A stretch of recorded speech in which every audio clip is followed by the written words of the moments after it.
নমস্কার বন্ধুরা, আজকে আমি আমার বাড়িতে দই বড়া রেসিপি করছি। দই বড়াটা আমরা কেমন করছি সেটা আমি আপনার সাথে শেয়ার করলাম আমার চ্যানেলে। একটু আপনারা জানাবেন কেমন হয়েছে। একদিন আগে বিউলি ডালটাকে একটু ভিজিয়ে রাখবো, তারপরের দিন বেটে নেব। বেটে নেওয়ার পর এরকম একটা গ্রেভি মতন চলে আসবে। এরপরে কি কি দিচ্ছি এর মধ্যে ম্যাগনেট করছি সেটা আমি আপনাকে স্টেপ বাই সব বলবো। এই ডালের মধ্যে আমি একটু ময়দা দিলাম, একটু লঙ্কা, নুন দিলাম। নুন দেওয়ার পর একটু আমি ফাটিয়ে নিয়েছি। ফাটিয়ে নেওয়ার পর আমার রঙটা এরকম এসেছে। এটাকে আমি একটুখানির জন্য 10 থেকে 15 মিনিট এরকম ছেড়ে দেব। ছাড়ার পর আমি এটাকে তেলে ভাজা শুরু করব। তেলের মধ্যে আমি তেলটা দিয়ে এবার তেলটাকে গরম করছি।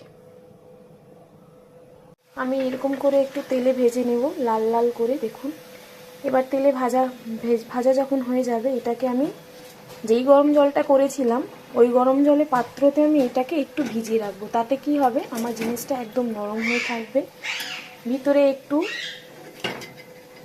একদম নরম হয়ে থাকবে, জলটা থাকবে, দইটা একটু কম পরিমাণে ব্যবহার হবে। আর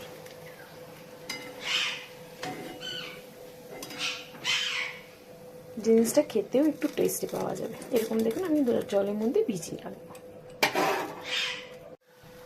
আলটিমেট লাস্ট অব্দি আমার ভাজাটা হয়ে গেছে শেষ। দুটো আমি 2-3টে আমরা ফ্যামিলির জন্য খাওয়ার জন্য এমনিতে ভাজাটা বার করলাম। মচমচে একটু খাবো, দেখবো কেমন হয়েছে। আর এরপরে আমি দইয়ের ঘোলটা আপনাদেরকে বলছি। নুন দিলাম দইয়ের মধ্যে, স্বাদ অনুসার চিনি দিলাম, দিয়ে এটাকে ফাটাবো ভালো করে যতক্ষণ চিনিটা গলে যাবে না। একটু মশলা দিলাম, জিরে গুঁড়ো, ধনিয়া গুঁড়ো, লাল লঙ্কা গুঁড়ো, তেঁতুলে একটু টক কাই দিলাম, লেবু একটু দিলাম, দিয়ে স্বাদ অনুসার নুন দিলাম। নুন দেওয়ার পর এটাকে ভালো করে ফেটিয়ে এরকম আমার রঙটা উঠেছে। কেমন হয়েছে আপনারা একটু জানাবেন।